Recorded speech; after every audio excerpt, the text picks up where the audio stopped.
The Galactic Council's emergency session had been in progress for 6 hours when Admiral Zexathara of the Veltai Navy finally spoke what everyone was thinking. "It's impossible," she declared, her 4 eyes scanning the holographic display of the Kepler station disaster. "No single being can navigate through that debris field, disable the fusion reactor's failsafe, and escape before the cascade failure destroys everything within a 50-kilometer radius." Commander Yilseth of the HFY Engineering Corps nodded his massive head in agreement. The radiation alone would kill most species within minutes. The Zephyrians might survive it, but their ships are too large to maneuver through those gaps. The crystalline beings could fit, but the electromagnetic interference would shatter their neural matrices. Dr. Quexana, the Council's leading physicist, manipulated the hologram to show the twisted wreckage surrounding Kepler Station. Even if someone could reach the reactor, the quantum locks require simultaneous manipulation of 17 different subsystems. Our best computer models suggest it would take a team of at least 12 specialists working in perfect coordination. Fleet Admiral Korath slammed his fist on the conference table, causing several smaller delegates to flinch. 20,000 beings are trapped on that station. We cannot simply abandon them because the mission is theoretically impossible.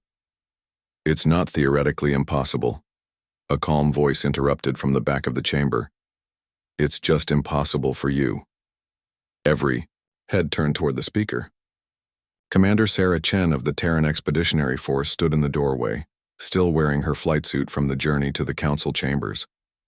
Her small frame and soft features had always made the other species underestimate humans. A mistake she'd learned to exploit. Admiral Zexathara's mandibles clicked in irritation. "Commander Chen, this is not the time for human bravado. We've run the calculations." "Your calculations assume rational behavior," Sarah interrupted, stepping forward into the chamber's center. "You assume someone would follow safety protocols, work within established parameters, and maintain proper caution levels. You're absolutely right that no sane, logical being could complete this mission." She gestured toward the holographic display. "Fortunately, humans aren't particularly sane or logical." Dr. Quexana's tentacles writhed skeptically. "Commander, even human resilience has limits. The radiation levels are survivable for approximately 43 minutes with standard shielding," Sarah finished. "I've already calculated the exposure rates, more than enough time." "And the navigation?" Yilseth demanded. "Those debris fields shift every few seconds. The gaps are barely larger than a fighter craft." Sarah's smile was sharp as a blade. "I've been flying through asteroid fields since I was 16.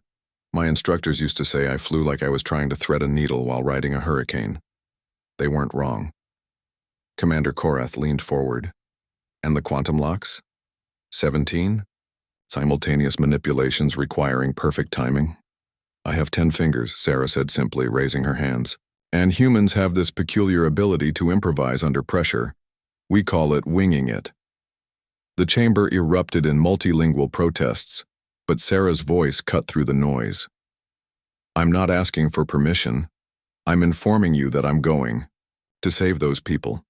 The only question is whether you want to help or get out of my way." Admiral Zexathara's expression shifted to something almost resembling respect. "Commander, if you're serious about this suicide mission, what do you need from us?" 3 hours later, Sarah sat in the cockpit of her modified interceptor, the Defiant Spirit, as it approached the disaster zone. Her ship was stripped down to bare essentials: maximum speed, minimal protection, everything sacrificed for maneuverability and the specialized equipment she'd need. The debris field looked even worse up close. Twisted metal fragments spun through space like deadly confetti, each piece potentially large enough to tear her small ship apart.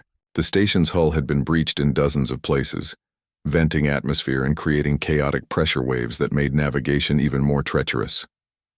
Sarah took a deep breath and engaged her manual controls. Computer-assisted flying would be too slow, too predictable. This required human intuition, the ability to see patterns where none should exist and make split-second decisions based on incomplete information. The ship danced through the debris field like a leaf in a tornado. Sarah's hands moved across the controls with practiced precision, banking and rolling in ways that would have made her instructors proud and terrified. Behind her, monitoring stations across the galaxy tracked her progress in stunned silence. 47 minutes after entering the debris field, Sarah's ship docked with Kepler Station's emergency port. She had 11 minutes to disable the reactor before radiation exposure became fatal. The station's interior was a maze of damaged corridors and failing systems. Sarah moved through it like a ghost, her enhanced suit protecting her from the worst of the radiation, while her augmented display showed her the most efficient route to the reactor core. She found the quantum locks exactly where the schematic said they would be, 17 different controls, each requiring precise manipulation in a specific sequence. The Council's experts had been right. It would normally take a team of specialists, working in perfect coordination. But Sarah wasn't normal and she wasn't working with a team. Her hands moved across the controls like a pianist playing a concerto. Human fingers were remarkably dexterous and human brains had an unusual capacity for multitasking under extreme pressure. Where other species would need careful coordination between multiple individuals, Sarah simply adapted. The first lock disengaged. Then the second. By the fourth, she'd found the rhythm. By the 10th, she was improvising, finding shortcuts the original designers never intended. The 17th lock clicked open just as her radiation detector began screaming warnings. The reactor powered down with a deep, thrumming vibration that Sarah felt in her bones. Emergency lighting flickered on throughout the station, and she heard the distant sound of cheering from the evacuees. As Sarah's ship limped back toward the fleet, leaving 20,000 grateful survivors behind, Admiral Zexathara opened a communication channel. "Commander Chen," the Admiral's voice was filled with something humans might recognize as admiration. "How did you know you could complete the mission?" Sarah's response came back immediately, tinged with exhaustion but carrying unmistakable satisfaction. "I didn't know. That's the point. Humans don't wait for certainty. We make our own." The communication channel fell silent as the implications of her words settled over the Galactic Council. In their pursuit of logical solutions and calculated risks, they had forgotten something fundamental about survival. Sometimes the impossible simply required someone crazy enough to attempt it.